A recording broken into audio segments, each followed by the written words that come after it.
Okay, everything's working. Ladies and gentlemen, welcome to Epic Mario on Twitch. Epic Mario live on Twitch. Twitch.tv/Switch Mario. Tuesdays, Wednesdays, Thursdays, 9 p.m. East Central. Now, first, just get some Vicks over here.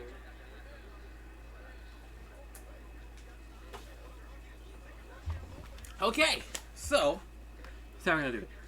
Tonight's not just gonna be an ordinary night. We're not gonna be playing any video games of the sort. What we're going to be doing instead is, because there's the brand new Splatoon 3 Direct that just came out earlier today. That took away my sleep. I'll say that. But I will say that we're gonna watch it again tonight. I watched it when I woke up first thing in the morning. I thought it was pretty amazing, so hopefully you will too. And then after that, we're also going to check out the directs for Splatoon 1 and Splatoon 2. Now, that's probably a stupid idea, but I also want to know what it was like to get information for the past two games that I very much remember playing.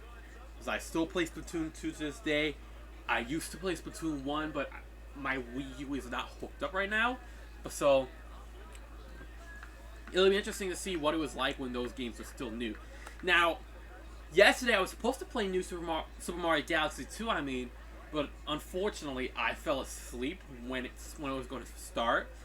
I actually fell asleep right here on my bed, and when I woke up it was like 9:08, so I didn't have time to start the stream. So I just decided, well, fuck it, we're not going to do it. But tonight, we're doing it. We are going to have a direct. We're going to watch the Splatoon directs. Maybe tomorrow we'll play Super Mario Galaxy 2, like I promised back on Tuesday. But we're going to have to see how that works. So, Splatoon fans, okay. So, definitely expect this to be a lot shorter than your usual streams. Simply because, well, there's simply not much to talk about. Like, I think all the directs combined are like, they're only an hour and a half long, so... and just to make sure I don't download something I don't want to download, I'm going to download each direct as individual as 360p video files, and we're going to watch them together. So, I'm going to start it up. I'm going to create a new folder in my video category, if, I'm allowed to type, obviously. So, for those of you just joining us, no game tonight. We're watching some Nintendo Directs, So, I've just downloaded Splatoon 3 Direct, but we're not watching that yet. Alright? I want to download each Direct first before we get to anything important. So, the Splatoon 3... So, Splatoon 3 Direct is coming up first since that's the newest. But then afterwards, we're going to play the... After that, we're going to play the Splatoon 1 Direct. And then we're going to play the Splatoon 2 Direct.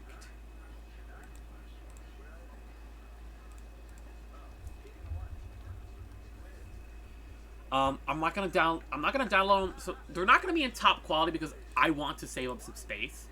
I'm just gonna download them in 360p because they're big files. Like, they're each 30 minutes long, of course. So let me save the Splatoon 1 Direct. Let me hit back out again, so that I may get the Splatoon 2 Direct next.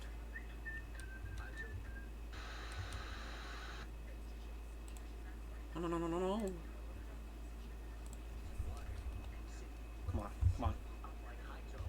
Come on, I'm clicking 2. Why is it not?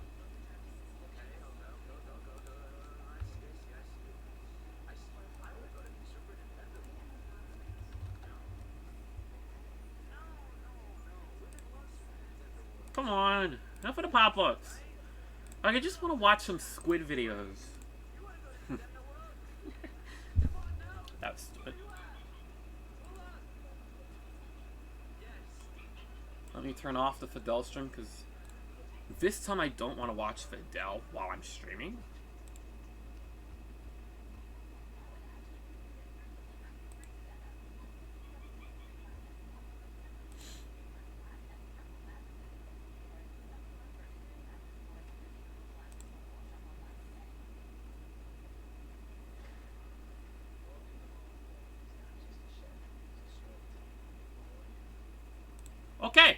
So, let's turn on the Splatoon 3 Direct, because let me say right now, I am super excited for Splatoon 3. Like, September 9th can't come any faster than this, because this game is going to be so much fun to play. Alright? Are you fucking kidding me? Wait. Wait. Hold on. Wait. Okay, what the fuck is happening? Okay, I promise we're gonna get something out. We're gonna get something done. Just hang on a minute. Because I really don't want to share my I could share a VLC video source. Right? But wouldn't that be stupid? Okay, wait. I need to work something out here, because maybe media source would do the trick. You know what? Let's try that. Let's try it.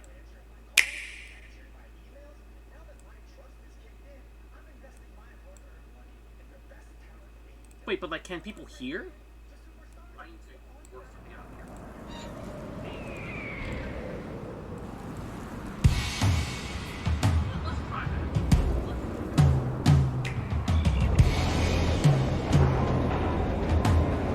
This is Splatsville, Okay, so in the heart hear of the the audio. Splatlands.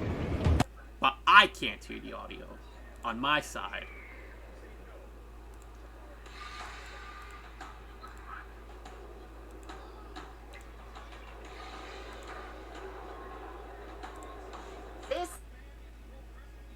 Okay, yeah, so I want to be able to hear it on my side, so I had to cut it there. So let's try this again.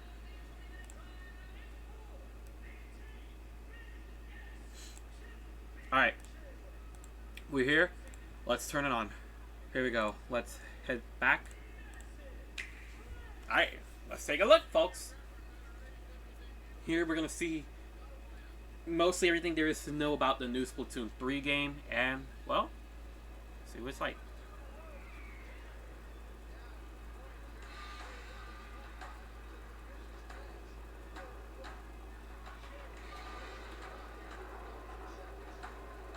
This is Splatsville, in the heart of the Splatlands. Despite its old-fashioned appearance, it's seen enormous growth in recent years. Old-fashioned my ass. It's also the hottest new place for Inklings looking for things to do. Oh, hello everyone. Hope you're all staying fresh. I almost forgot about introductions. We're the researchers from the Squid Research Lab. We're simply fascinated by what these Inklings can do. They can splat ink in kit form and smoothly swim through it in swim form. We've been studying their biology day and night.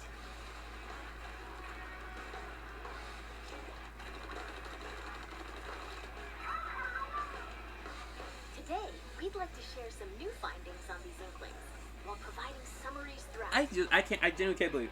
It's been almost 2 years since we first heard about this game, and now it's almost here. The Inklings also applies to the Octolings.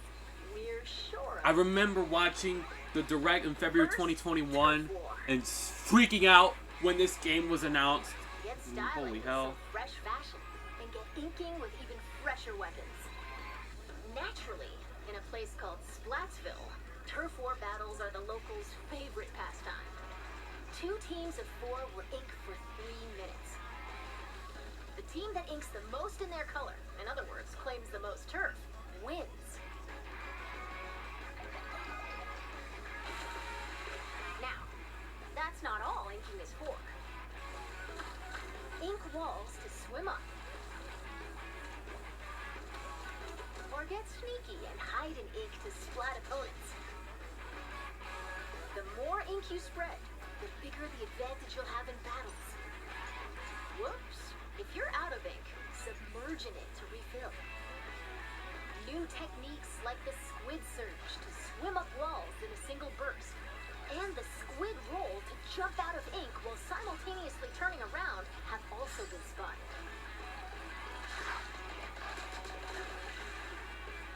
Oh, while it's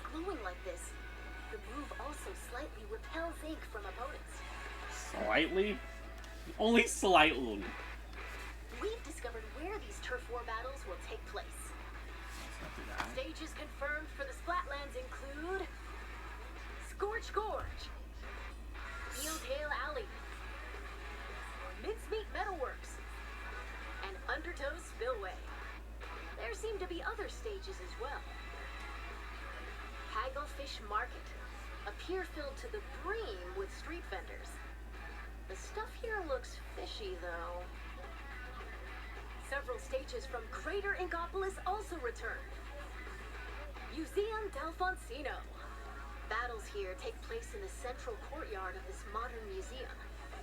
This is a Take great one. special note of the rotating wall. Hammerhead Bridge. This bridge connects Greater Inkopolis. I'm gonna have so much fun with these once they get on SFM. It's finally open. Thanks to the bridge, transit to and from Greater Inkopolis is much easier. Mahi Mahi Resort. When I heard this name, Mahi Mahi Resort, I genuinely pogged. I didn't think they would actually bring this one back. Like, that's actually one of my favorite stages from Splatoon 1, honestly. So, it's very interesting to see that they're bringing this one back. Pay close attention to the platforms that sink as the battle goes on. There will be more areas to ink afterward, so don't forget to splat them. Including the stages you see here, a total of 12 await. More stages will be added in free post-launch updates. Now, let's get into the inky essence of battles. Weapons. First, it appears that all the basic weapons from previous games will be available. On top of that, Splatland-specific weapon types, such as the bow-like stringers, will make their destruction. Why can't we just call them bows? Unless there's more that aren't like We've bows. also verified a new weapon type called Splatanas. Splatanas. This is the Splatana Wiper. Splatana has got to be the stupidest name for a weapon type that I have heard in my fucking life. Shooters, blasters, rollers, charges, I can understand, but Splatanas? What? Okay? Send blades of ink flying with the centrifugal force generated by swinging. Okay, but the distance? Swing after charging up a bit, and it'll transform Chef's into a kiss, charged chef's kiss, slash. man. As expected, it's powerful as a long-range attack. But the charged slash at close range is also quite devastating. Let's dive into the weapons that can help you claim even more turf. Shaking my ass to Anarchy Rainbow, huh? As the name implies, these are special kinds of weapons that can be unleashed after filling up the gauge from inking turf. There are some new types we've identified, so let's take a closer look. This is the Tacticooler. When it's activated, a fridge appears. You'll find in-game beverages stored inside. These have a variety of effects, like momentarily increasing speed. They come in packs of 4, so take one and share the rest with your teammates. This is the Wave Breaker. When activated, it'll unleash waves around the area. It'll also This mark feels an like- opponent's location and cause damage. This is definitely the most OP Try to avoid weapon, them with a well-timed jump. new special weapon of this game, in my opinion. Finally, the Reef Slider. Build up power, then charge into opponents who need a good splat. Once the attack ends, it'll explode and damage the surrounding area. Familiar special weapons, like the Tenta missiles, Inkjet, But why is the inkjet back? Ink Storm, Ultra Stamp. I love this one. and That's the Booyah special, Bomb my main will one. also Oh be my a god, friendly this is gonna be nuts. The Booyah Bomb, the 2 and 3. Special weapons are paired with main weapons, so find the combo that suits your splat. The triple ink strike though, Jesus Christ.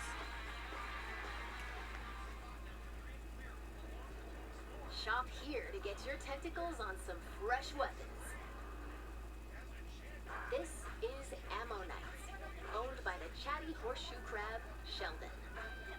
Locals have praised him for his wealth of weapon wisdom and sophisticated selection. Instead of using in-game currency for purchases, you'll need these Sheldon licenses. Okay, okay, hear me out though. This has got to be... This is stupid, alright? I'm saying it right now. That is just stupid. That is insane. I was perfectly content with spending in-game coins to get weapons. Now you're telling me I need licenses to get weapons? Licenses? What? What the what? Genuinely, what the fuck? Why? Why do we need to do this? I was perfectly content with in-game currency. We don't need this. Pulling up through battles, and by consistently using the same weapons. One Sheldon license can be exchanged for one weapon that corresponds to your level. Oh, and just between us, if you exchange more Sheldon licenses than normal, it appears he'll give you a weapon you like sooner than expected as a special reward. I like that one. I like that idea. You can actually pay more than normal to get a weapon that technically with your level you can't get yet. So, I like that. I just don't like the idea of fucking Sheldon licenses. But, hey, it's creative. I'll say that. By the way, the Inklings and Octolings walking around town are... Oh my god, and they're playing rock, paper, scissors. Things like headgear, clothing, and shoes are just as important as weapons to staying fresh in Splatsville. Gear can be obtained in the shops around here. Each one is managed by an interesting shopkeeper. So let's drop in. This is not couture, a headgear shop. You'll find an array of hats, masks, and glasses so you can get ahead of the game. Ha! Ha! Ha! Nautilus, Gnarly Eddie, and the energetic Nails. The snail sitting here run the shop. This is the clothes boutique, Mana Wardrobe. It specializes in tops, like t-shirts and jackets. The shopkeeper, Gel LaFleur, might be a touch archaic with words. Gel but this LaFleur. jellyfish has a That sounds keen eye for French. fashion sense. Like, Gel LaFleur, that sounds The shoe so store French. station. Get a variety of cool kicks here, from sneakers to sandals, and even Okay, leather footwear. socks with sandals! Why are we still bringing the socks with sandals concept to this game? Deep down, he's a nice guy. Probably. You're more than welcome to pick out gear based on its appearance, but they do come with abilities that can help you out in battle. Take run speed up, for example. It can increase your running speed. Or intensify action. This improves the squid roll and squid surge moves. There are even more abilities to discover. Plus, there's a fellow in Splatsville who can swap one ability with another. Bro, did Merch have a massive fucking growth spurt from Splatoon 2 to Splatoon 3? Tell me right now, he had to have had a massive growth spurt. And if you save your favorite gear combinations as fresh as fits, you can change in a flash. Flavor up your fashion with whatever outfits you want. Simply splash. I love that you don't just have to use Amiibo to save your gear. That's also perfect. Welcome to the lobby, a gathering spot for those seeking fresh battles. Turf war battles aren't the only things that happen here. You can also square off in anarchy battles, where you compete for... Okay, why did they change the name of ranked Hold battles? the active zones in splat zones. Ride the tower to the goal in tower control. Carry the Rainmaker to its destination in Rainmaker. And why did they add checkpoints to Rainmaker? Collect and throw It was hard or enough! in Clam Blitz. Duke it out in these 4 modes, which are on rotation. Want to take on a challenge solo? Select Anarchy Battle Series. But if you want to team up with friends, joining Anarchy Battle Open is the way to go. I'd rather do that! You can also play private battles online, set battle modes, and other options to your liking. Why not play with your favorite battle modes alongside friends? Information about these game modes will be available soon on the game's official website.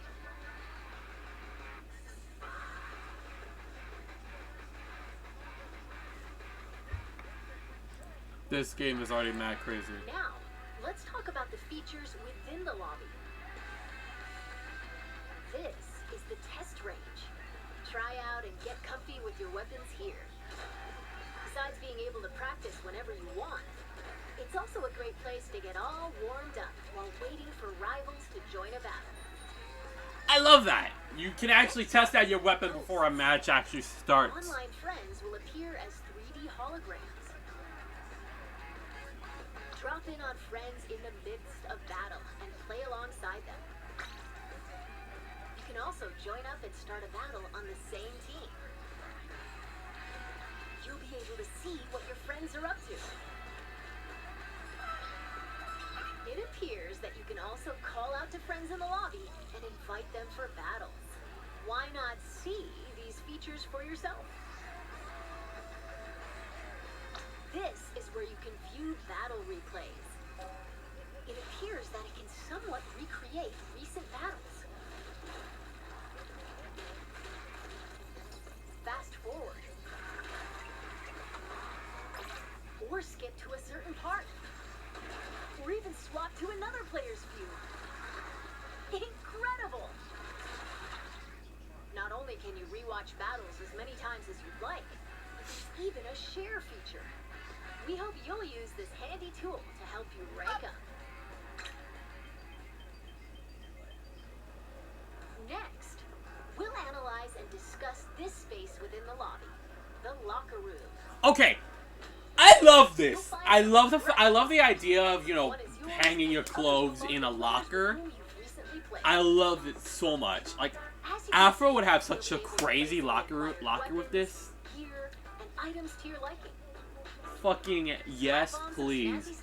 Yes, please. Modify your locker's color. This is your space to express. Oh, he would absolutely have a black so locker. customize it however you'd like to show off I'm gonna your have so signature much fun swag with this style. feature, probably. Because, oh my god. Oh, yes. Items can be obtained at Hotlantis, a general store on the edge of Splatsville. I love how bigger the Apparently, world store is. manager vanishes quite often, so instead, it's run by an artist named Harmony. She used to be a regular customer here. Why are her arms so It's got skinny? an outlandish Harmony's arms look so skinny. I don't know if that's Why just not me. show the store some love by grabbing some goods? There appear to be plenty of other customization features as well. When battles start, these splash tags appear. They can be customized with a banner, badge, and title. Additionally, you can change the emote your character performs when you win a battle. I love that too. Like, holy All of shit. these can be obtained via the in-game You catalog, can which will be literally available at change Hotlantis. the winning By emote. using points Ah! Ah! Ah! They fucking dam! They hit the dam! They hit the dam! Oh my god, the Inklings can dam! Fucking what year is Nintendo stuck in? Because nobody, and I mean, fuck. Yep. Come back and my camera is not working. What the fuck? Why is my camera not working anymore? Oh no. Fuck. Shit. Oh no, no, no, no, no, no. Yeah, we have a problem. My camera does not work anymore. Fuck. So we're gonna be here for a while. What the hell's happening? It has to be disconnected. What the fuck? Why is it not working all of a sudden? Are you kidding me? Am I seriously gonna have to play through the rest of this, go through the rest of this direct without a camera? Oh, okay, good. It's working again. Okay.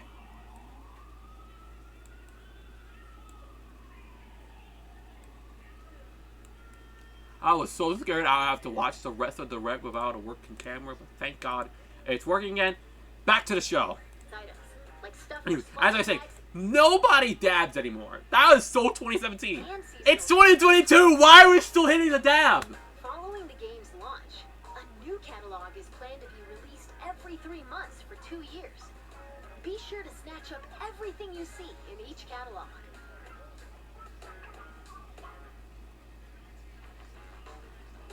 Phew. There's still a lot of info to share, but I need to take a little breather here. In the meantime, please turn your attention toward this. Alright, here we go.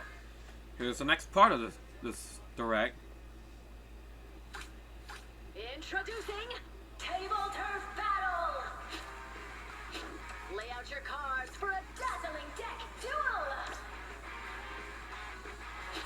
8 different shapes with different cards! Charge up power, then unleash it all at once with a special attack! There are cards like this. I don't know how to feel about this. I'm just gonna look at my phone.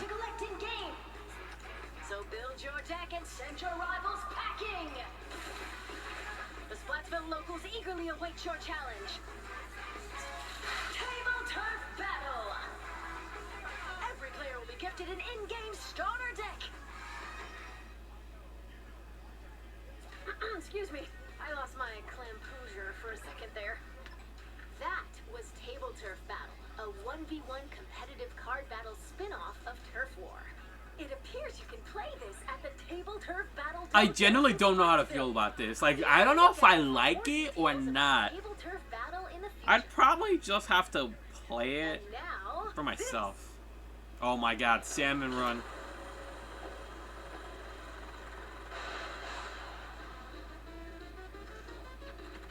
Salmon Run is a simple job that requires 4 players to work together to collect power eggs from the salmonids advancing on them. This part-time gig is rumored to be a little fishy, but it pays pretty well. By defeating particularly ferocious creatures called boss salmonids, you can obtain valuable golden eggs. You'll need to collect and deliver plenty of golden eggs in order to complete this job. This time around, we've confirmed some new types of boss salmonids. I am not ready for the new boss salmonids, honestly, to God. First up, the Slammin' Lid. It creates barriers and protects salmonids on the ground. Get too close to it, and it'll attempt to crush you, so approach with caution.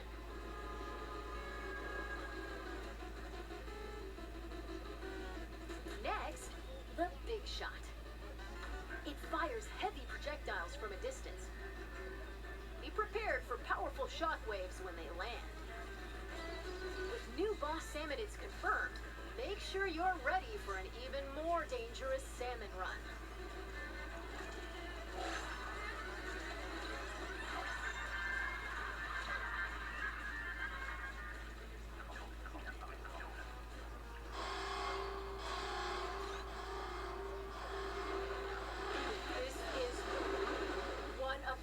King Salmonids. Kohosuna?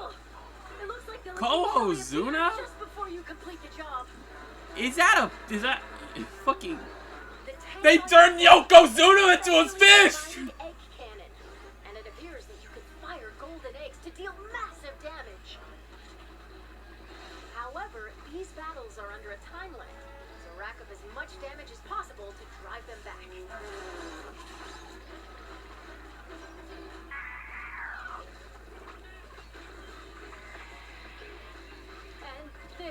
This is the still being researched big run. We believe this is when salmonids invade the city in which Icklings and Octolings live. It appears that this event happens once every few months, so brace yourselves! Why can't we just play Big Run whenever we like? That sounds so cool. Why do we have to wait every couple of months? Here comes the hero mode. Now, observe this manhole. Square. This is actually the entrance to the home of the Octarians, the Inklings' longtime enemies. As Agent 3, the newest recruit of the new Squidbeak Splatoon, you'll do battle with the Octarian army, whose members are covered in hair for some reason. Along with your buddy Small Frye, you'll explore many stages, each one full of twists and turns. Oh, I almost forgot. Story mode is perfect for getting familiar with inking turf and using weapons, so newer players might want to try it out. Okay, so Well, we've come this far. so far with this hero mode, everything it just feels the same as Splatoon 1 and 2, except they have hair. Gather, go around, shoot a bunch of Octarians, get Zapfish, stop DG Octavio. It's nothing. I would have liked to see a somewhat new storyline, but hey, that's like the bare minimum we know so far. Except like Agent 3 is the commander now, so I guess we're just gonna have to actually, play the story just to find out. What awaits the Inklings and Octolings in the end? We hope you can witness the epic finale of this splat-tastic saga. Okay, keep in mind they said epic finale of the saga, so that brings up a lot of speculation to whether or not they'll do a Splatoon 4, but that's too early to tell. Will they just stop after Splatoon 3 here, or will Splatoon 4 have a completely different story? That's what I want to know. Like, I doubt they're gonna do Splatoon 4. Just yeah, I doubt they're gonna do Splatoon 4. Like, I think 1, 2, and 3, perfect. And since they said it's the grand finale, I wouldn't be too mad if Splatoon 3 was the last one for a while. But next, We're back in Splatsville. From here on out, we'd like to talk about other features that'll help you enjoy your splatting escapades even more in the Splatoon 3 game. You can post illustrations here via this mailbox. They'll be displayed all across the city and even in stages. So put on your artist cap and post away. Vertical illustrations will also be supported. I like that. Additionally, you can grab food and drinks that'll help you in battles at the concession stand. Or use local communication to play with nearby folks in your favorite modes at the show. By using photo mode, you can snap selfies, send photos to a smart device, Okay, I love this mode too. or display I would them- have a lot of fun with this mode, honestly. This is the Recon Guide. Select your favorite stages at any time and take a stroll around them.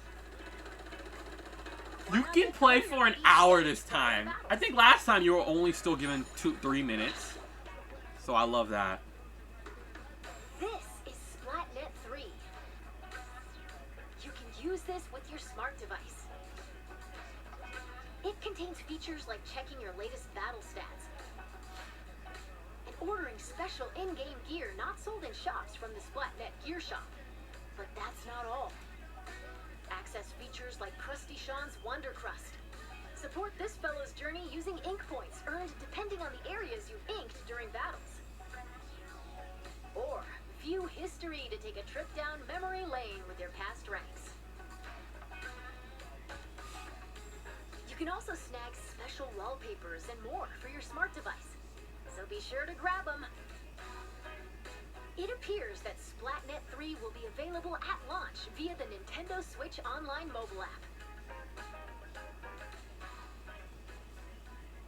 Next up, Amiibo figures. Scan Splatoon series Amiibo at this spot in Splatsville, and voila! Saving your favorite gear combinations as fresh as fits will allow you to easily swap outfits. Additionally, it seems you'll be able to get special gear and even snap photos together with Amiibo. What? Why? Why is she dabbing? Why is she dabbing? Amiibo incoming! Gimme. Grabby. Give me that. Give me those amiibos.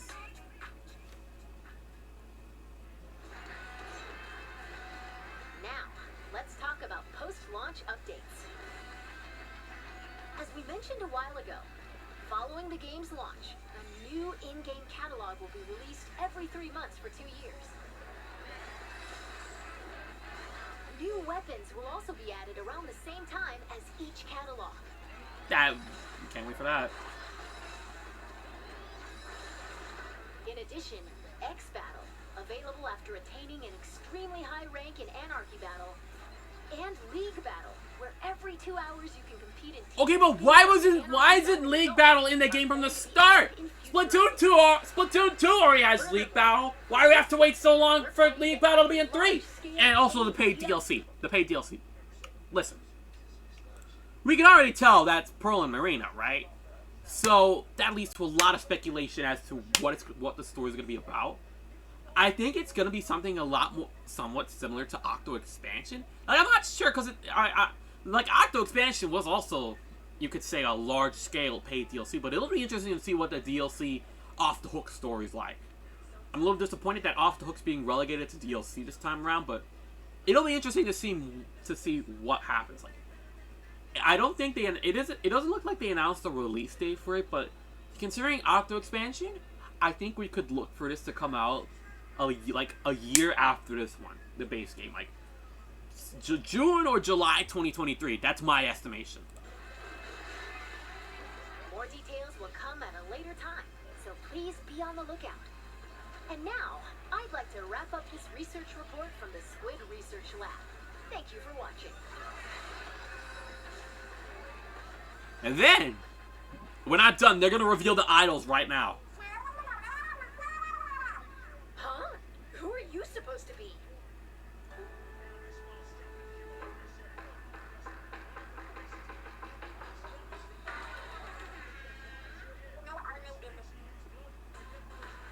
Oh, here we go. You're going to love this. You're going to love this.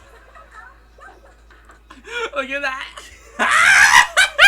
Look at their goofy ass forehead. You could play tic-tac-toe with that. That is the goofiest ass forehead I have ever seen. But I have to touch on the fucking design. Hear me out. Aside from the forehead, I don't like the character design too much. Like, it feels super, super inconsistent. Like, take a look at this shit, okay? Yellow hair, blue mouth, purple fingers. Explain to me how that makes any sense, okay? What the fuck? How the fuck is her hair, her mouth, and her fingers the same color? And when the fuck did Inklings have the same finger glow as the Octolings? That's what I want to know. What the fuck? I need more explanation. Nintendo, hurry the fuck up. We need more information on these two. But I will say I like this one's design. This one's fine. Yo, big man! Big man sweep! Big man sweep, you know what I'm saying?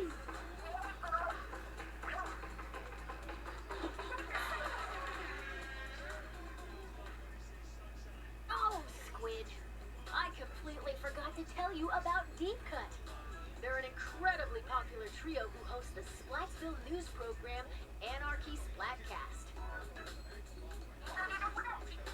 They provide information on battle stages, as well as other news bulletins.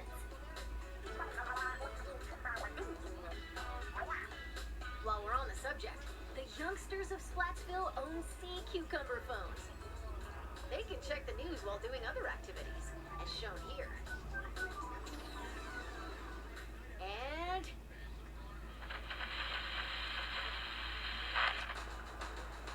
Here comes the last big major part, the Splatfest premiere.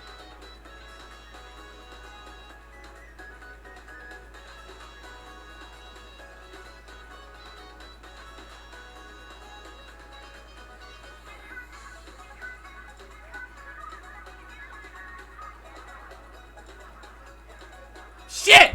Fuck! I just realized my camera again stopped working. There we go.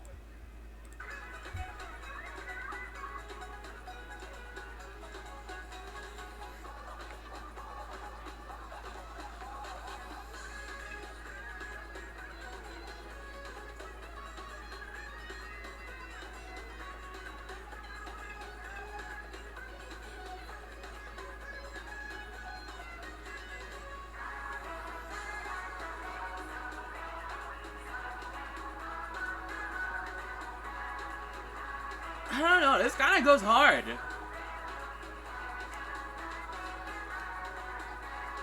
It's like I'm feeling it, but I don't know.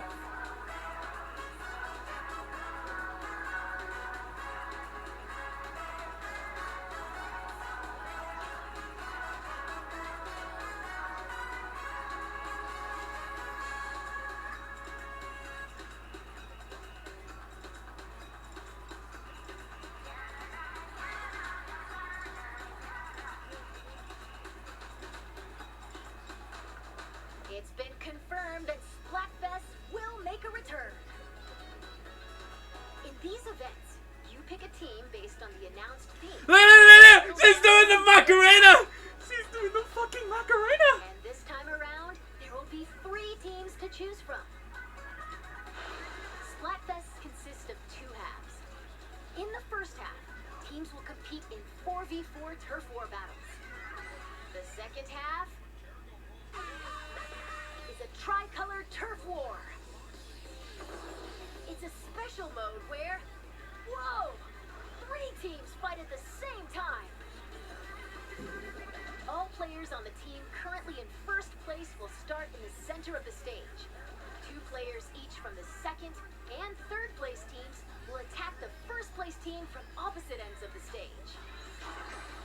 Can the leading team defend themselves?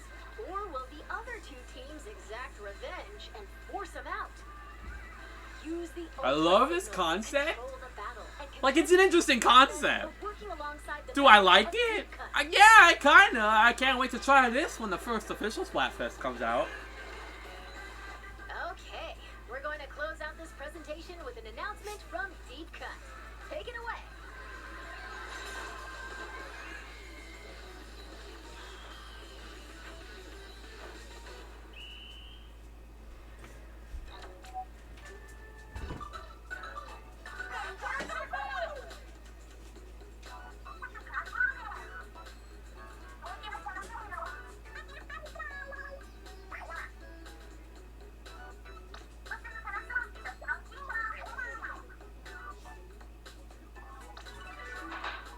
I like how Big Man is just holding a massive fucking TV.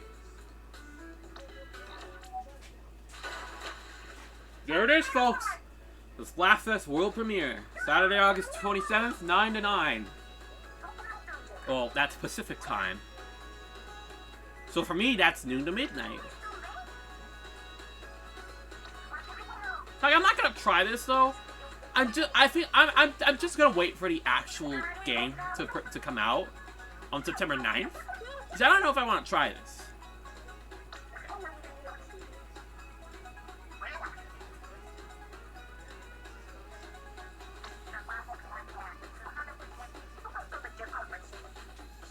Gorko Rock.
Share today, or not.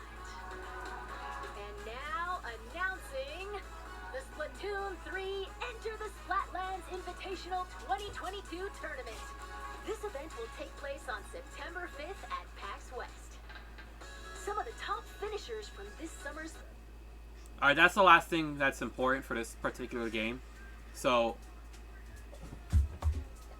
we're going to shift now to the Splatoon 1 Direct. It'll be interesting to see what it was like when Splatoon was like just about to come out as a franchise as a whole.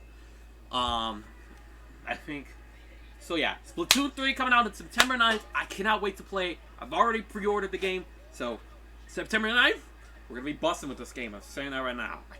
I cannot fucking wait to have a whole new Splatoon experience.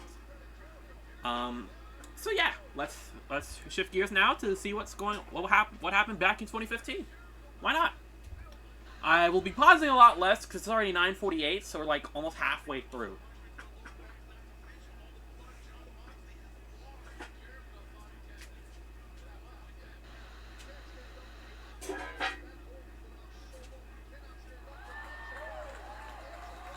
Wait, let me just make sure my... We here at the Squid Research Lab are doing wonderful, because later on we'll be filling you in on how you can get involved in our squid research.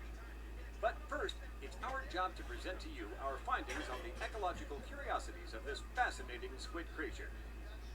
Excuse me? There is no creature? Sorry about that. Here, please take a look. A really good look.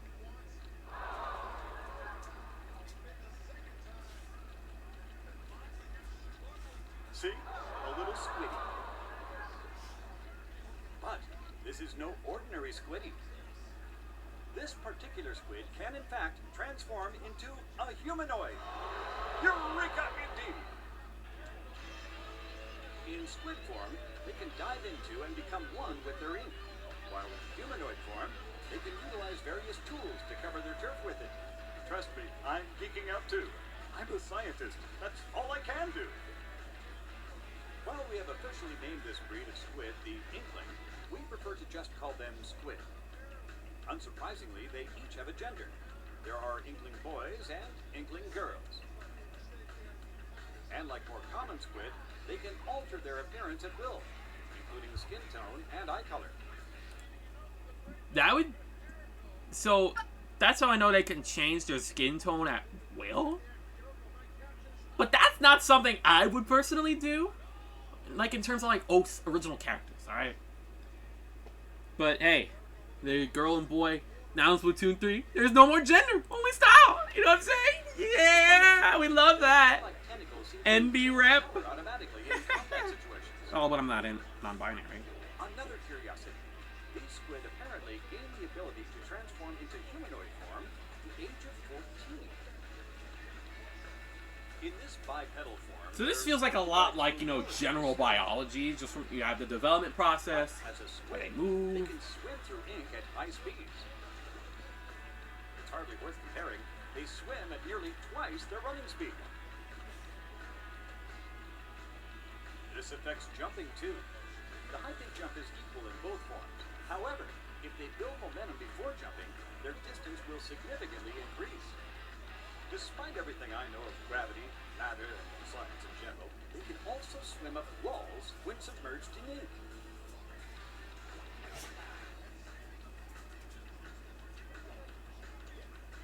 However, they strangely cannot seem to cross this little barrier. Must be a mental thing, I'm assuming. A mental thing? Continuing this trend of odd behavior, it seems Inklings only shoot ink in humanoid form.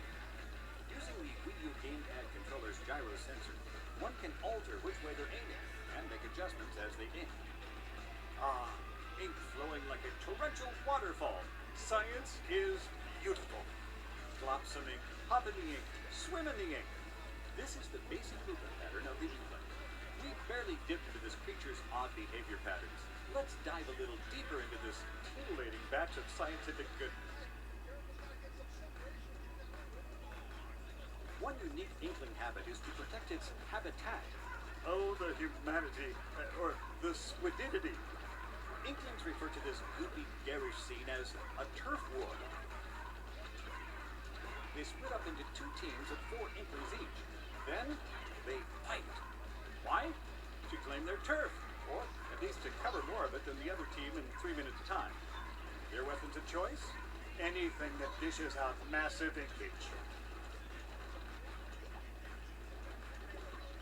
When their 3 minutes are up, the victor is determined by a mysterious cat beast named Judd. A cat named Judd who judges turf wars. Oh, science, how you abuse. Oh, that's what the name means, I think. Inklings can only swim freely in their own team's ink, even in squid form. Once they've stepped foot in enemy territory, they'll get stuck in their ink like a bear in a honey bath, except it's far less pleasant. In fact, inklings are so susceptible to foreign ink, getting hit by enough of it will cause them to spontaneously burst. It won't earn them any bonus points, but popping enemies will extend their turf. Luckily, once they pop, they don't stop. Instead, they'll respawn, allowing them to super jump. Tap on a teammate's icon on the Wii U gamepad map, and an inkling will super jump to that location. This allows them to quickly get back into the action, right to the front lines of battle, or to support an ally deep in enemy territory.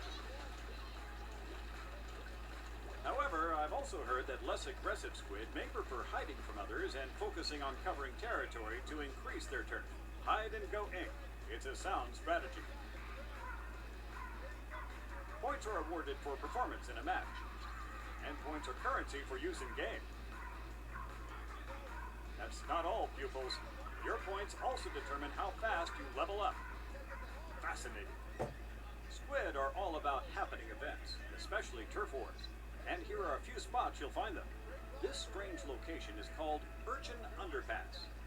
Here, several areas are divided by concrete walls, so the clever inkling will memorize the shape of the path between these areas.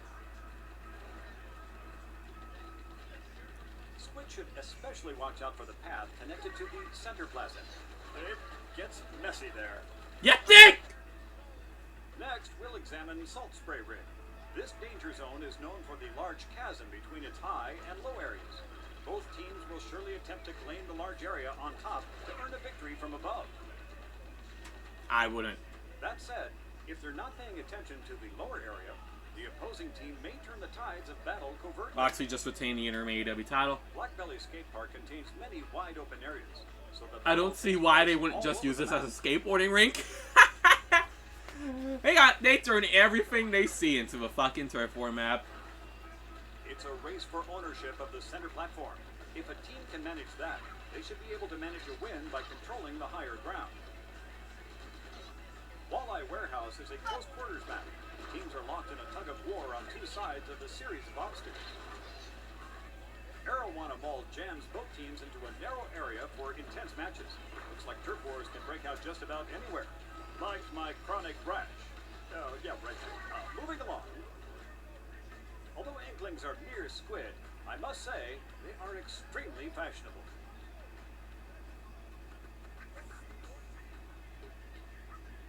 They'll wear hats, glasses, outfits, and shoes, collectively known as gear.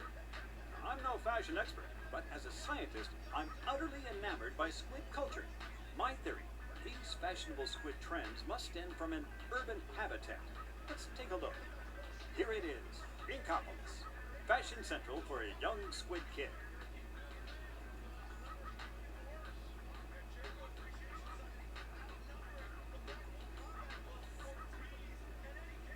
Inkopolis is home to various shops, like a weapon shop and a clothing shop, each one owned and operated by a charismatic shopkeeper.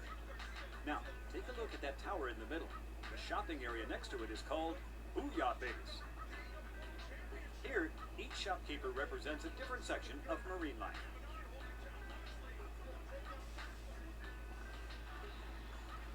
Oh shit! CM Punk making his way to the ring. I'm sorry, I'm talking about wrestling during the Splatoon stuff, but CM Punk making his return. CM Punk is back. But he's popular with the Squid Kids, so I guess that makes him hip. Maybe that's why he wears a different T-shirt every day. He's got a rep to protect.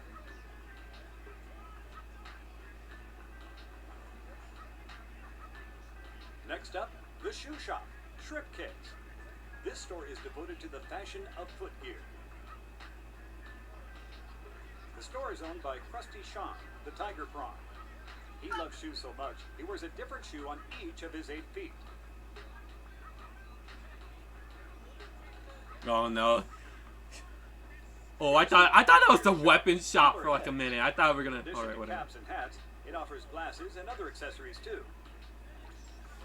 Annie is the poster girl for this shop. She's a bit timid, but she has a huge following. Bunch of fan squid, if you ask me.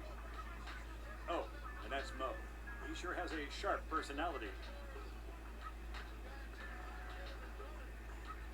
And finally, this Oh is my the God. weapon shop, Ammo Nights. The store owner is Sheldon. This horseshoe crab is pretty much obsessed with all things military. Yeah, I can tell. He's talking about weapons all the fucking time. His knowledge of weapons It's is Splatoon 2. definitely Whenever I got a new weapon, he would talk about all of them. a word of caution, And however. I just had to My skip through all of them because he can talk for hours. Will improve as Sorta. That's Squid kind of level up. hyperbole, but whatever. You get the idea. I'll lecture on some weapons his shop carries. Oh no. There appear to be three major types of. I remember when you weapons. couldn't change the For hairstyles. rapid fire ranking, Oh my look god. no further than the shooter. For long distance projectiles, there's the charger. And I don't like for using one of charges those either. running eggs. Like, I Some can't of get those any use hits a in roller. Splatoon 2 with charges. Now, let's review the signature weapons of each type. This is a standard sort of weapon. It shoots rapid fire bursts when the button is held, allowing Squid to quickly cover a large area. With this weapon, the careful Inkling will be well equipped to claim turf or take down foes. One such weapon is called the Aerospray MG. It fires quick bursts, so its user can hose down a relatively large area in a short time. Speaking of short, it's a short-range weapon, so it'll make quick work of nearby targets. Next, I'll show you the Jet Squelcher. It has the longest firing range in the shooter category, making it a fairly effective sniping tool. The last shooter of the day is the Blaster. It shoots bullets that explode into ink. Enemies may be caught in the blast, but a straight shot will easily wipe them out. Next, let's examine the Charger. This type of weapon requires a short charge. Then it'll dump ink everywhere in one massive shot. It's perfect for soiling pants. I mean, distant enemies, or for splattering For the last soiling in your pants? Oh my god. Splatoon 1 This Charger is information. the E-Leader 3K. I remember when Its people. charge is fairly time-consuming, but its firing If range I is were, you know, impressive. familiar with really going Splatoon to- when it was Yeah, first announced, I'd be like, relatively Squid speaking, of paintball? course. Like, that wouldn't succeed, and now Splatoon is literally one of Is Nintendo's the big splatter four. scope. Some chargers like this feature a scope, making it easier to aim at distant enemies. Would be nice if my enemies didn't constantly move, for real, for real. Because I cannot seem to hit them at Last, all. but definitely not least, Maybe it's because I'm the Roller is a fucking, great weapon you know, for advancing I use forward like while tilt mushing controls. turf and steamrolling opponents. I use tilt controls, so like when I move my controller around, it moves everything around, so that's kind of why I can't get the good aim. I think. The Dynamo Roller is a prime example. It's a tank of a roller that chugs along slowly while deflecting incoming fire when shaken.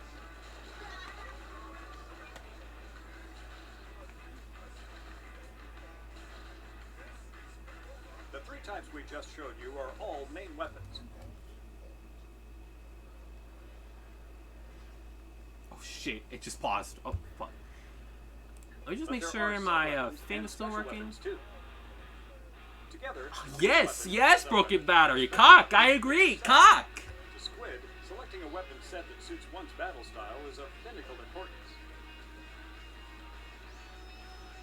Check out the sub weapons when they were Sub-weapons first use a relatively revealed. large amount of ink. The amount depends on what type is used.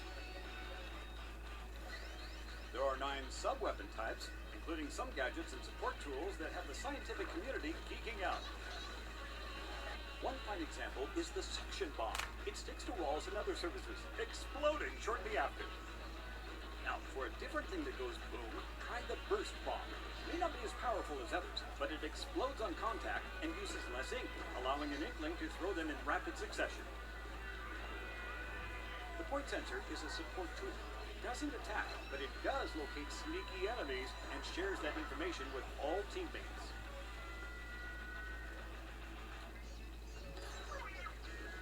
The ink mine is another type of sub-weapon. It's invisible to opponents when it's on the ground, detonating after a certain amount of time, or automatically when enemies pass by. The Squid Beacon is handy too. Set one down and teammates can super jump straight to it. And finally, the Disruptor doesn't damage rival Squid, but it will slow them down a bit and lower their abilities as well. Here come the specials. Special weapons are perhaps the most intriguing of all. They can only be used after filling up a gauge by covering the ground with ink.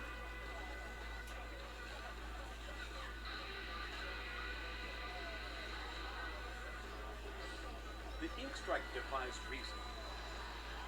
Touch a location on the Wii U gamepad map, and a rocket will be shot there, creating a fearsome ink tornado.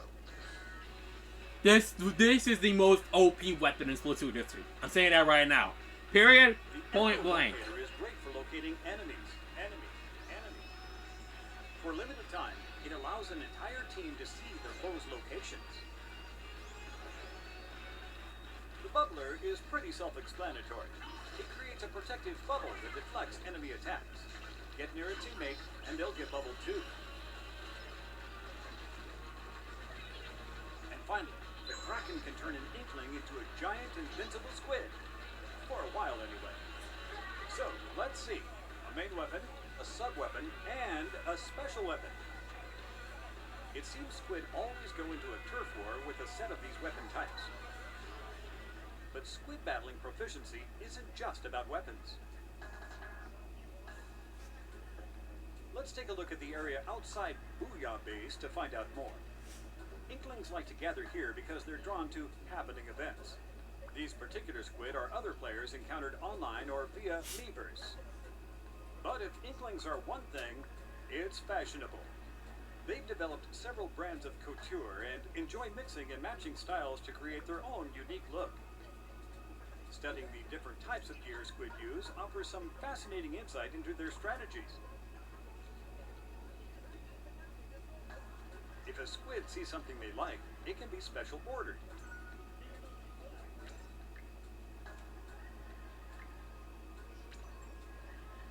A closer look reveals icons on this gear. These denote what I like to call abilities. Each piece of gear comes with abilities that can power up an inkling.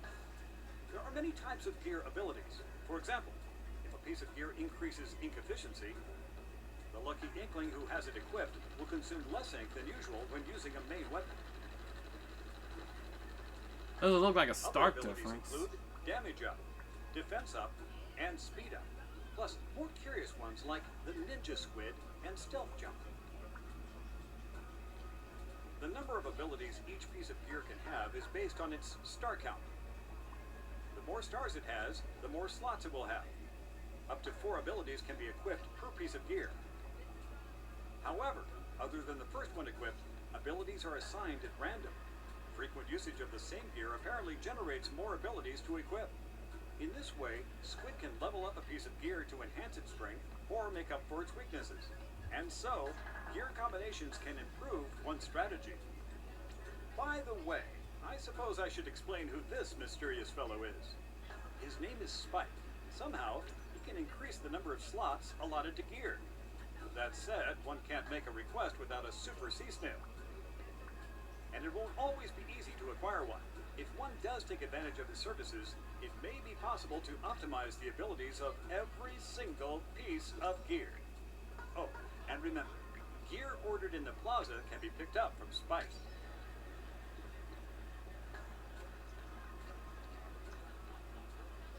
Wait, did you see that? It looked like a peculiar old man was peeking out from that manhole. Or a squid hole? Aha! Let's see what happens. Here we go. Introduction to hero mode. Octo Valley. Science, you've outdone yourself. Who could have imagined something like this existed underneath Inkopolis? I've heard this old manfish's name is Captain Cuttlefish. Likes ordering inklings to battle with octopi, it seems. And maybe it's the outfit. That inkling actually seems to be taking his orders and prepping for battle. Man, squid really are suckers. What's this? A tea kettle-like thing? If my calculations are correct, and I assume they are, the tea kettle is somehow connected to the octopi nest. No, you brave fool! Don't go in! Science tells us that the natural nemesis of the squid is the octopus, or in this case, the octarians. But octopi will do. It seems that Captain Cuttlefish has ordered the inkling to take back a zapfish stolen by the octarians. I love the special hero mode logo. These octopi, and they'll use whatever arms necessary to stop the Inklings. They do have plenty to spare.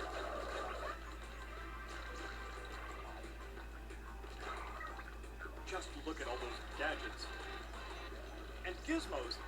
So there are some levels in this game that I had so much difficulty with. I think there was one where like these towers that would spray ink and detect where you are, and it would come to you, leave ink on the ground, and like I had to use a specific sub weapon to really get across. Oh yeah, there it is, right there. The flutters. I hate those things. Depending on their location, some octopi may move like squid when they attack. Or they may be a bit more powerful. Worse, gigantic weaponized squid boss, anyone? My research indicates that items can occasionally be found in the middle of an area. For instance, this armor increases an Inkling's durability.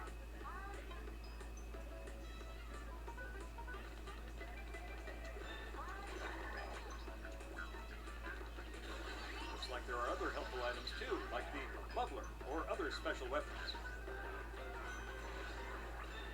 And these little things are scattered all over. They're called power eggs.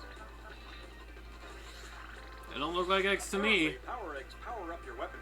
For this reason, it's a good idea for any squid worth his tentacles to collect as many power eggs as possible. However, of all the items out there, we at the Squid Research Lab are most interested in these, the sunken scrolls. One scroll is hidden in each stage, and each one reveals another piece of this world's mysterious past. As I've stated previously, squid are all about big events. The Squid Research Lab proudly presents a live performance by the Squid Sisters. The Squid Sisters are a new hit group comprised of Callie and Marie. They're the hottest stars in the Inkling world.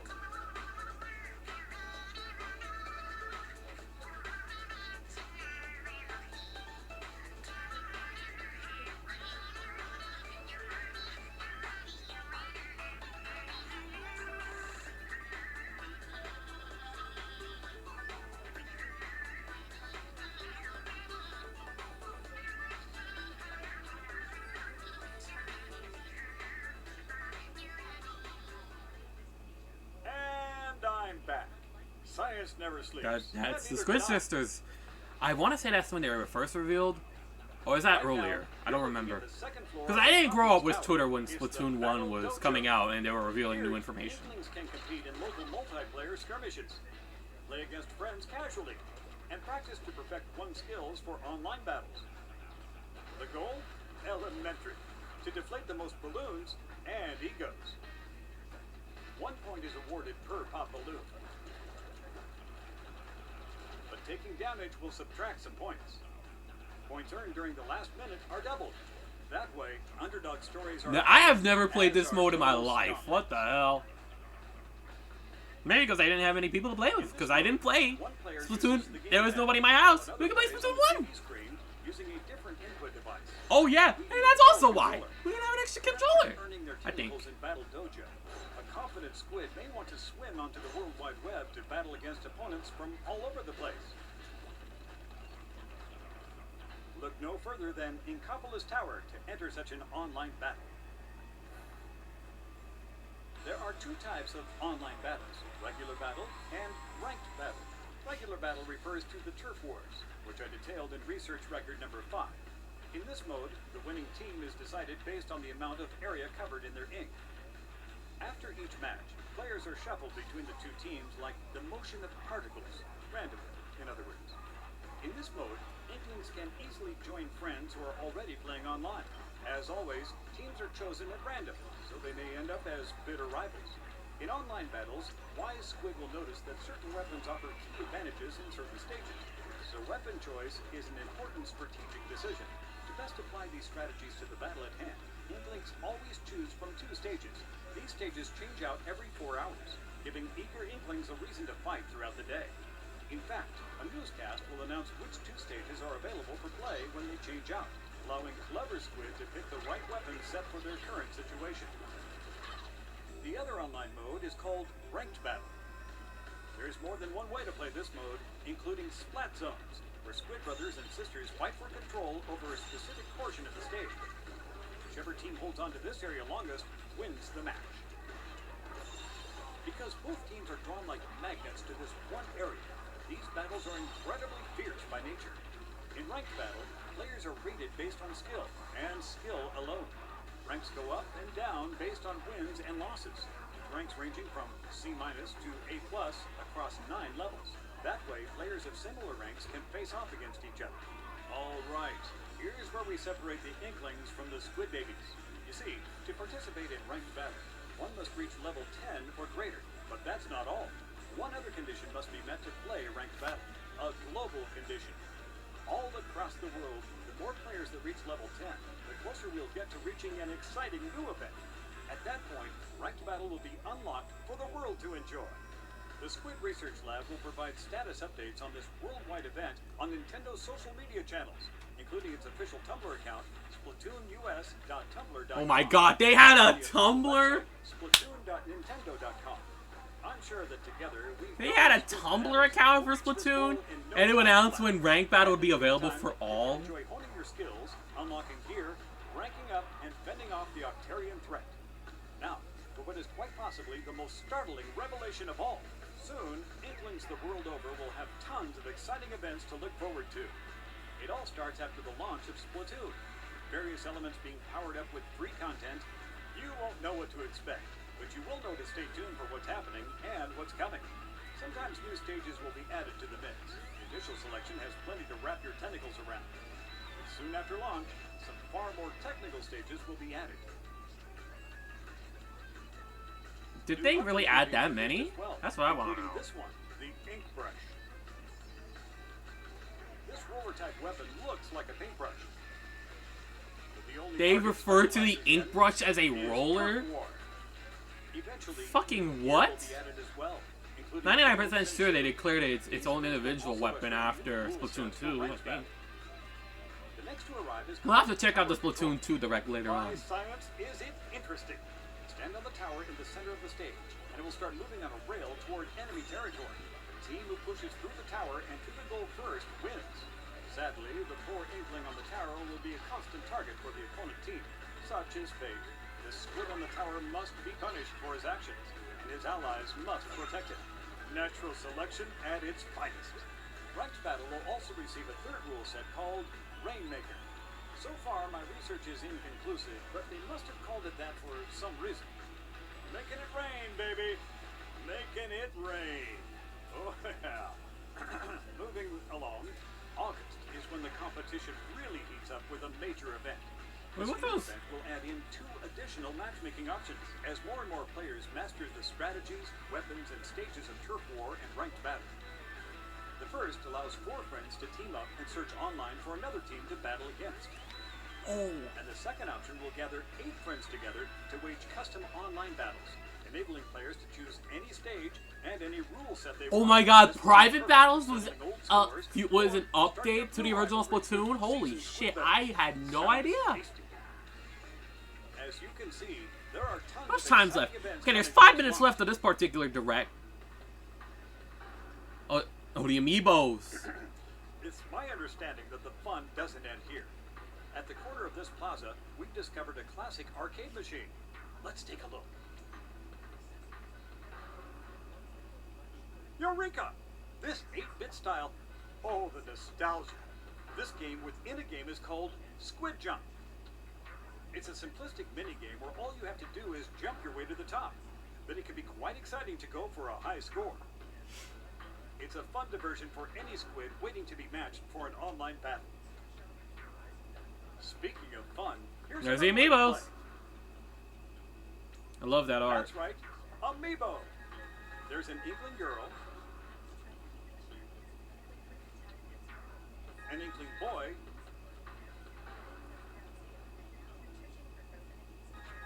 and an Inkling squid Amiibo too.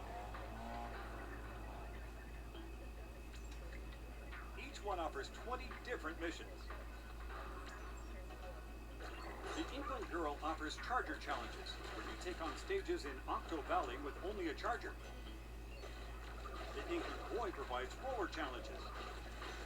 And now, fucking, in the Splatoon 2, you can just get them if you just clear through all the weapons, clear through all the stages, like all the stages in the game with a specific weapon. You get that weapon afterwards.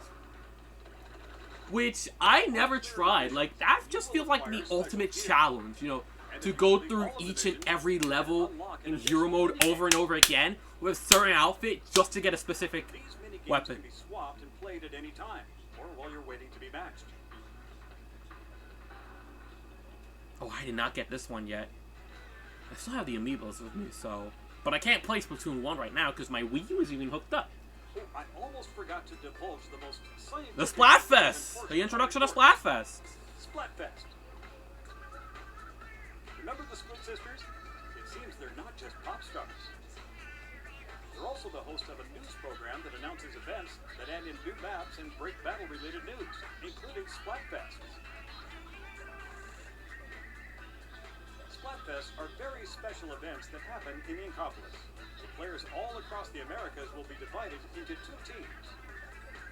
Oh yeah, they had specific Splatfests Players for align specific themselves with regions. one of these 2 teams and battle it out. When the ink settles, the winning side will be determined based on the results. Splatfests have their own ranking system, separate from ranked battle, based on the player's total points earned during Splatfest. Your final ranking at the end of the Splatfest may earn you that special item we mentioned earlier, the Super Sea Snail. With this, you can ask Spike to enhance your gear. The first Splatfest will take place from Saturday, June 20th at 6 a.m. through Sunday, June 21st at 6 a.m. Pacific Time. The theme is, which do you like better, cats or dogs? Cats. Squid is not an acceptable response, sadly. The real Fuck you question then. is, are you Team Cat or Team Dog? If there was Team Squid, I'd be on Team Squid. You'll be rewarded with a Then again, there was an Inkling vs. Octoling Remember, Splatfest, Splatfest but that was like before I has got releases, into so stay Splatoon. tuned.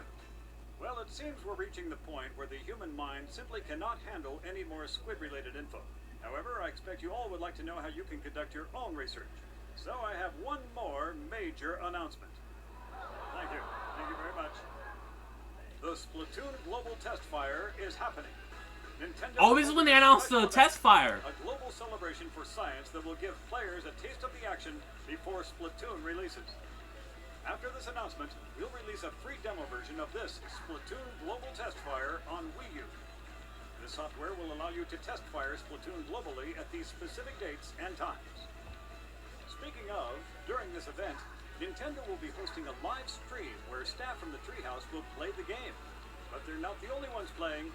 Researchers from our lab will join the battle wearing a lab coat costume. So if you see one of us in your match, it might be me. So take it easy.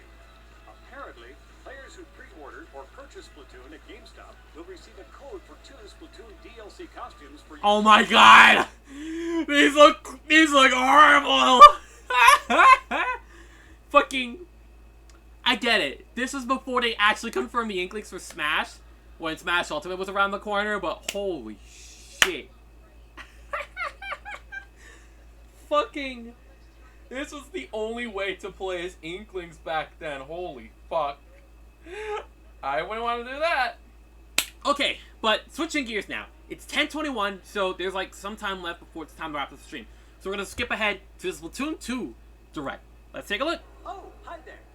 We of the Squid Research Lab have returned to present our latest findings. So, buckle up and keep your tentacles inside the vehicle at all times. Just It's been skipping 2 right years through. since that fateful day when the Inkling squid species hooked me with its amazing abilities. To shoot ink in humanoid form and to swim through ink in squid form. From these goopy deaths, a radical squid culture has emerged. Inklings have developed a taste for combat and competition, not to mention fashion. The ceremonial turf war is one such sport, in which 2 squid squads Ceremonial. face off to see which team can cover the most turf with ink. This popular tradition isn't going anywhere, which remains as popular as ranked battle. where the very best teams and players compete online to achieve a higher rank and ultimate bragging rights. Here in Inkopolis Square, Inklings prepare for ritualistic face splatting by equipping gear and weaponry. But it's not all doom and gloom. All squid gear is designed for both function and fashion. In fact, everything about Inkopolis lends to its reputation as the foremost happening place in the world. As you can see here, communal aspects of Inkling society are greatly valued, but so is individual expression. Nice shoes. Like other cephalopods, Inklings can even choose their skin and eye color. But unlike regular squids, they have custom hairstyles and legwear too. The various clothing and shoes the squids are wearing is actually called gear, and has important roles in these battles too. Both looking good and good abilities are needed to be fashionable. Hey, this one's a bit shorter than the other two by like a few minutes, but still. It takes more than style to win a turf war. Luckily, the Galleria, over on the left, houses a row of popular gear and weapon shops. Each item you acquire here has one or more abilities that should prove effective in battle. So, let's take a look inside, shall we?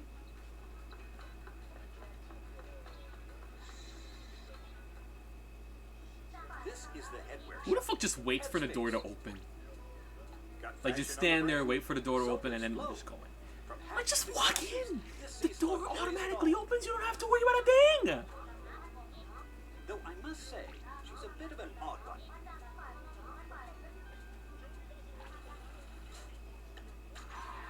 Inklings like to think of her as their crazy old aunt.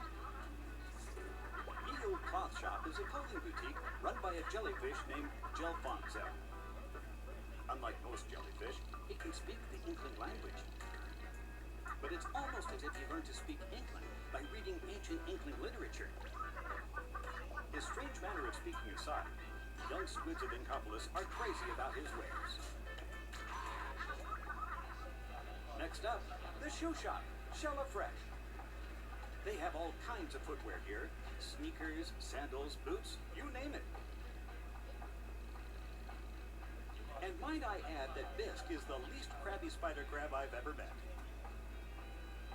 He's got an air of experience, and he's a pretty chill guy to boot. Last but not least, let's hit up the weapon shop, Ammo Knights. You may recognize the horseshoe crab who runs the place. Sheldon has a gift for weapon design, and his uncanny ability to blather You may on about recognize him? weaponry is- Not everybody played Splatoon 1. I get it, people were interested, because they know there's a lot of Splatoon 1 stuff on YouTube, but again, not everybody played the game. So they wouldn't truly know what Sheldon was like, unless, YouTubers had, These weapons in greater detail. a whole bunch of new To weapons. start, weapons come in sets of 3. A main weapon, a sub-weapon, and a special weapon. Let's examine some main weapons first. Your standard shooters are great for both splatting opponents and inking turf. There are many different types of shooters to choose from. Rollers are adept at inking turf quickly and devastating at close range. They can steamroll opponents while rolling along the ground, or they can fling a wall of ink to keep opponents at bay. Chargers are long-range weapons well suited for sniping distant foes. They have a long and narrow ink trajectory, which is ideal for creating ink lanes that your team can quickly swim through, but they're generally pretty slow at inking turf. Splatling cannons, like chargers, have to be charged up before unleashing a torrent of ink. But what a torrent it is! They're slow, though, and the long charging time leaves you vulnerable. That's why I never use Splatlings. Conventional weapon type, but there's no arguing with a full bucket of ink to the face. Blasters shoot out a ball of ink that explodes on impact or in midair. It's great for spotting opponents hiding behind corners. Each weapon and weapon type has its strengths and weaknesses, so you may want to shop around before you settle down. In Splatoon 2, some of the weapons have extra functionality that was not present in the first game. Chargers now let you keep your charge while swimming around in ink. Literally the perfect addition. The ability to fucking just maintain your charge and the vertical swing. As you can see, some weapons open up some Well, dodgeball is like completely new because the dualies are completely new in this game. You never saw them in What is Splatoon 1. R&D without the development parts? Introducing the Clash Blaster. Parker's favorite weapon. It has short range, but its high firing rate and explosive tendencies keep the enemy at bay. Introducing the Flingza Roller. Its horizontal swings are fast, and though its vertical swings take longer, they fling ink further too. Believe it or not, the roller changes shape depending on how you swing it. I wonder if shapeshifting has a special significance to inklings. They probably do. Introducing the Goo-Tuber. Oh my god. This one is special. I don't like that slow It holds charge. for an extremely long time. And as a result, you can move to a better location That while slow powered charge, up I and do not unleash like a it. mighty sneak attack. Ka-chow! Introducing the Dapple Dualies. Even for a pair of dualies, these things are incredibly light in weight. That way you spend less time dodge rolling and more time winning.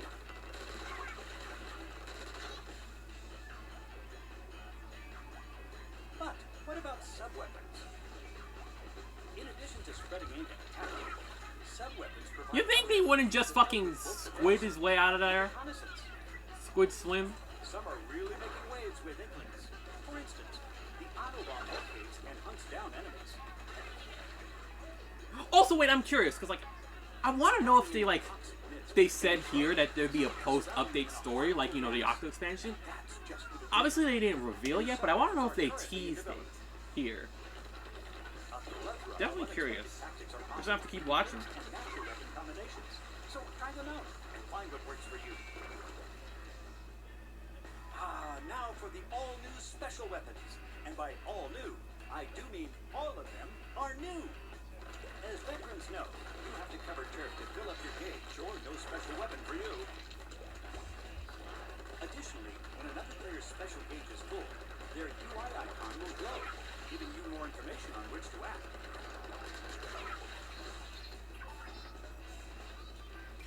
Missiles lock onto enemies and fire multiple projectiles. The ink jet enables you to fly through the air and launch explosive globs of ink at the enemy team. The Stingray fires high-pressured ink that can somehow shoot through walls. The splashdown clears out enemies by causing an Boom! after you dive I down. love that triple kill, to be honest. Definitely something you could never get, because they're always getting out of the way before it's too late. Inkstorm is always making it rain ink. The bomb launcher allows you to launch a barrage of bombs onto the battlefield.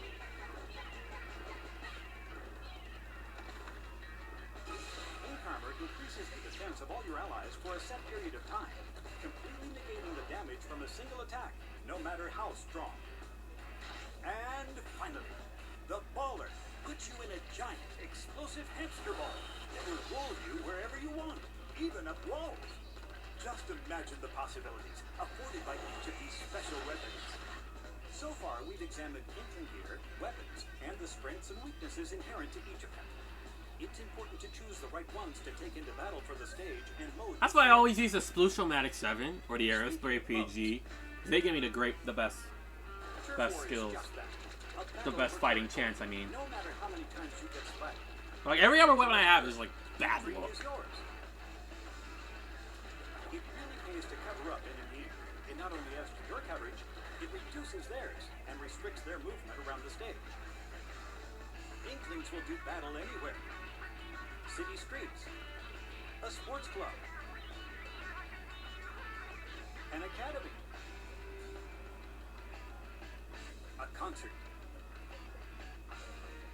a racetrack, and so on. Catch my drift?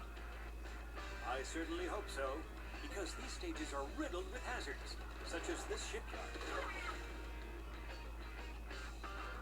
Either use them to your advantage or get splattered. It's your move.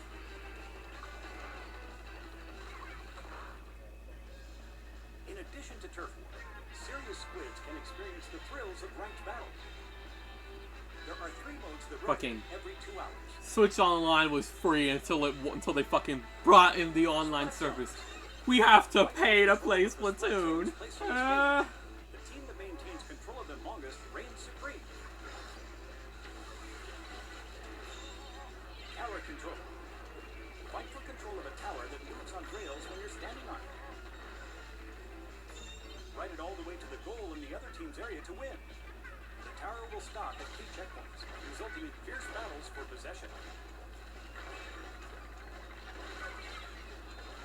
Rainmaker. The team that carries the Rainmaker to the goal in the other team's area will be declared the winner. Rainmaker itself is a weapon that can fire powerful charge shots.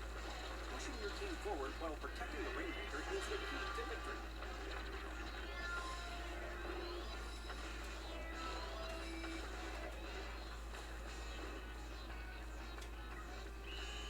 As you win ranked battles, your rank will increase.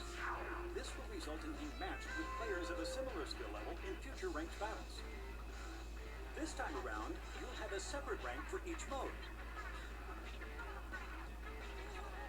Prove you can out-ink the competition, and you may even move up 2 or more ranks at a time. League battles allow you to... I have never seen that happen at all, you know, moving up an additional rank. Like, I just saw him go from C+ to A-.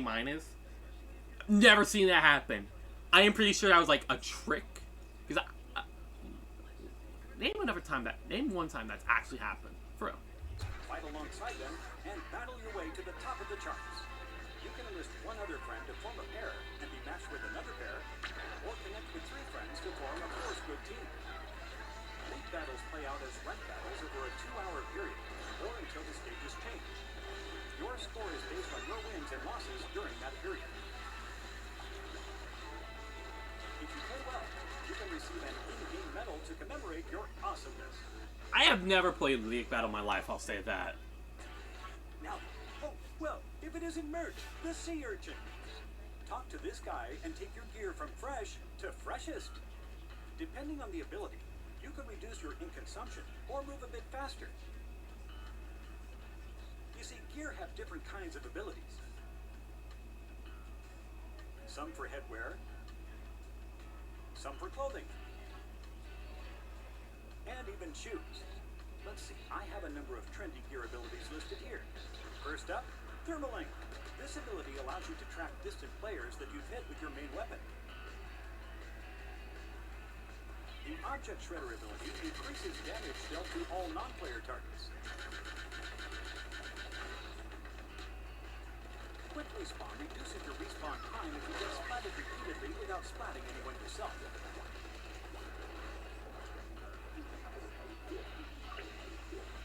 Now, like a second On the flip difference. side, Respawn Punisher increases respawn time and the special gauge spawn penalty for you and any player who splats you.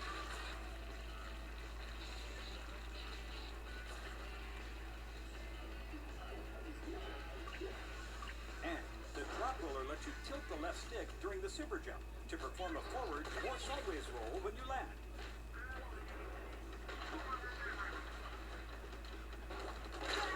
Want to know what you're up against? Check out the other player's gear on the map screen.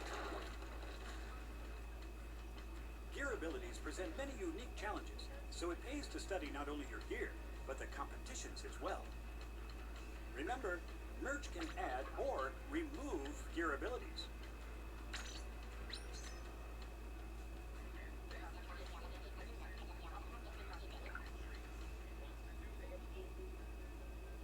Now, for the There's the introduction to Slander run. I have some new information that My favorite mode in this game outside of Turf War. The job description says it's easy work with good pay. Work together as a team of 4 to splat salmonids and collect their power eggs. Apparently, this is the place that's hiring. Looks kind of shady if you ask me. Also, why the hell is Salmon Run only open from time to time? They're only open when the salmonids are on the move. I feel like we should be able to play Salmon Run at any time we want and not just at certain time periods. Like, Which I'm all about. I've always found that so fucking annoying. I want to play, and then it's closed. Especially when studying dangerous boss salmonids. Ah, the steel eel. These salmonids block your path with their long bodies and lay down ink wherever they go. Flyfish use jetpacks to hover while firing squid-seeking missiles.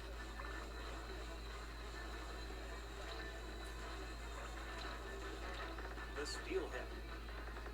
This behemoth fills bombs on its head with toxic God, gas this one and is then throws definitely a it at others. challenging one. I'm afraid that's not all.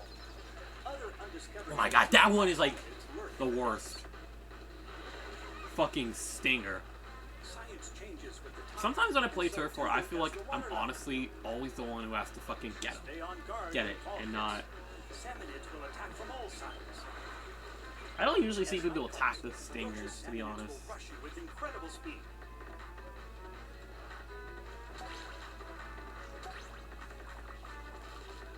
Indeed, it certainly is dangerous work. However, special rewards make it more than worth the trouble. Some items can only be earned in Salmon Run. They may open up new possibilities in battles, so why not give it a go? Next, I'll detail a new service in Splatoon 2 that will help you stay in touch with Incopolis, even when you're not near your console. Say hello to Splatnet 2, a service that puts information such as stage schedules, gear, and stats at your fingertips.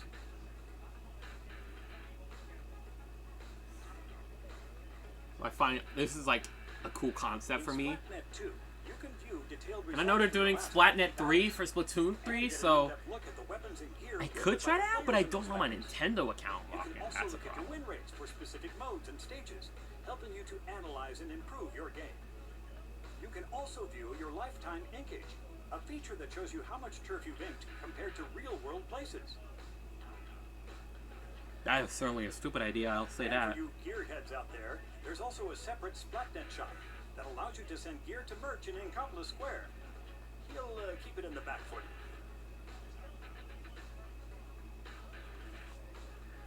Splatnet 2 will be available to use via a smart device app called Nintendo Switch Online. The Nintendo Switch Online app allows you to invite other players who also have the game to join private battles, league battles, Splatfest battles, and communicate with those players using voice chat. When using voice chat, you'll automatically be split into your in-game teams, so you can talk specifically to teammates. Give it a go.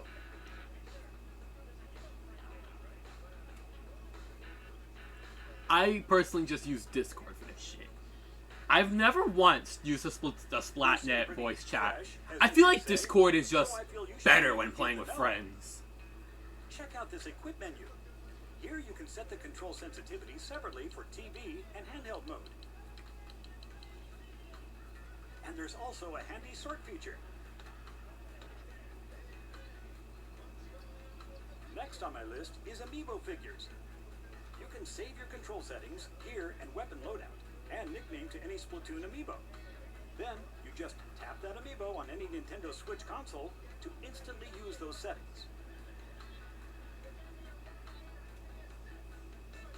What's more, you can also get exclusive gear from Amiibo, or strike a pose and snap a photo with them. Brand new Splatoon 2 Series Amiibo will be available. And the original Splatoon Series Amiibo figures are compatible as well. Feeling artsy? If you submit your fresh drawings here, they might show up in battle stages and in the Incopolis Square. You know what I really Some of should your bring social up? media sites too. The Sign fact up that for I free actually, Switch you know, Bells. have two Also, Inkling Girl Amiibos. love to grab a Now bite that they of bring it Child's up. Place. Look at Down that. on Two this stuff, Inkling and Girl you'll get Amiibos more from points and Splatoon money for 1. battles. I don't have any Splatoon 2 Amiibos though, that's a problem. That brings I have... I know one of them I got from like here at the the show, solo, play locally with solo, friends using their own and I Nintendo also Switch got console. another one from a triple You pack can with the get the squid game mode or and the stage boy. you want. The boys, Most the Inkling players at boy the show Amiibos will hiding likely under my use fucking wireless multiplayer. table But over for here more where serious my competitions, work LAN computer play is normally also is, possible. but now I no longer almost is. forgot to mention that the Inkling music scene is flourishing. You can play Squid Beats 2 and time your button presses to the beat.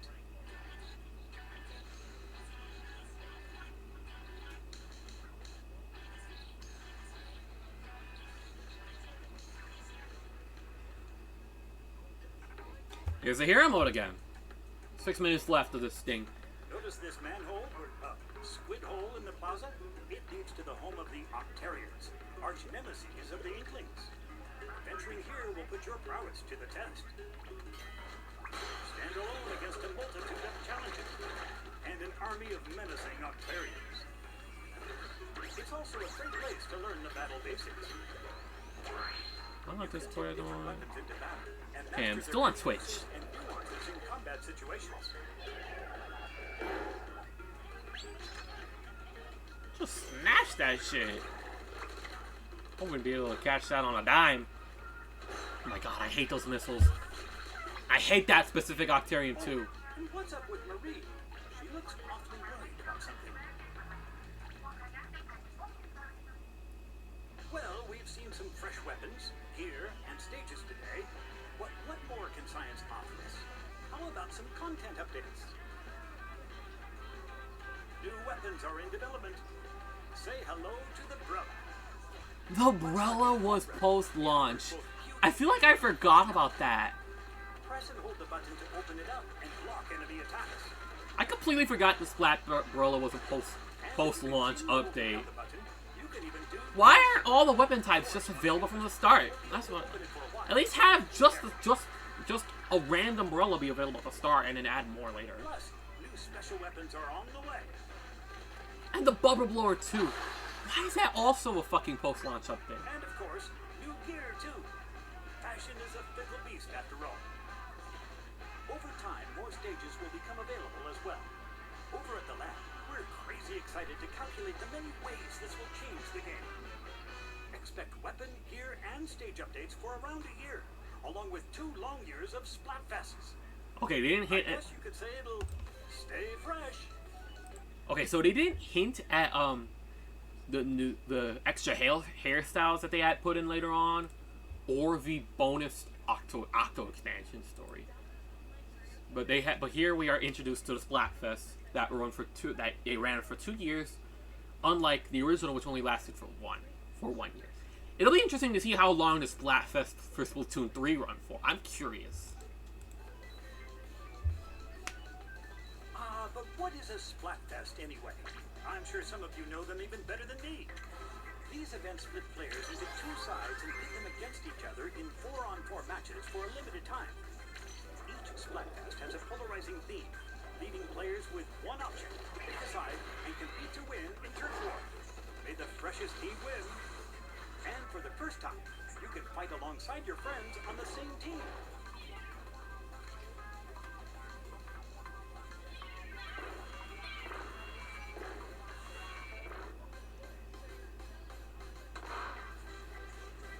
Now, before you go, I have this little video for you. I don't know how or why it exists, and yet, here it is. What? Oh. Oh wait, this is when we were introduced to Off the Hook, I think.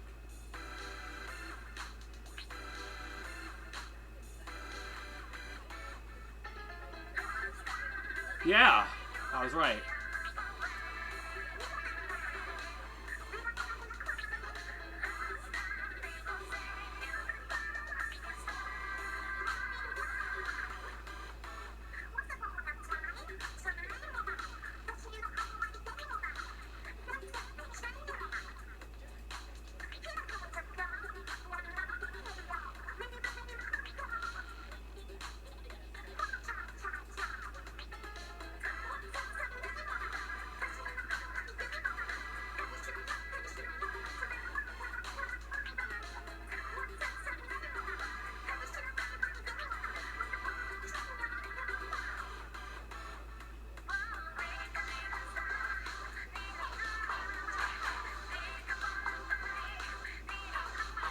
Listen, the Splatoon music low-key slaps. Low-key. Like, on the lowest of keys. Like, I normally don't listen to music with languages I don't understand. Especially with fictional languages like the Inkling language. And Octarian with Marina, of course. Oh my god, yeah! I remember, because, like, they talk shit about Pearl for having a massive forehead. Now Splatoon 3, we're dissing the shit out of Frye for her massive forehead. Frye's giving Pearl a run for her money, I guess. Now, I understand, because apparently Frye is based on South Asian cultures where, like, having a big forehead is apparently a sign of wisdom and a sign of gives more attraction. Like, if that's true, alright. I'm glad they have some culture for South Asia, but if you got a big forehead, then it's just fair game. I'm sorry. Like, if you have a big forehead, like, it's... I don't know what to say.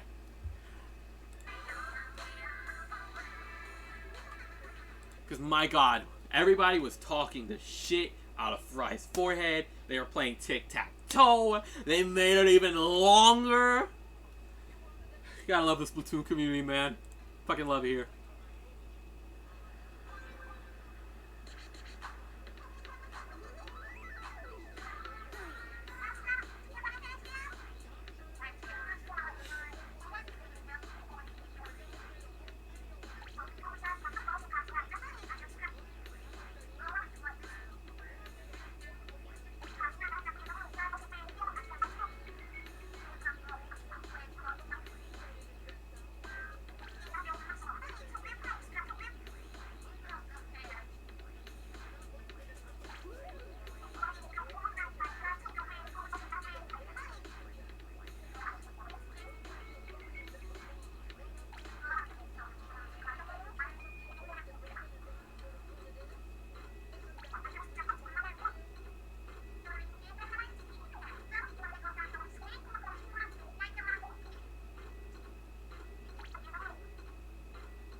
What was the theme for this?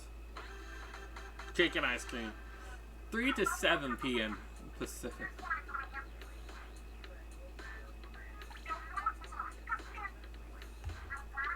So yeah, the rest of this is just, you know, the Splatfest for me. Alright. So, those were the Splatoon 1, 2, and 3 directs. We watched 3 first, then 1, and then 2.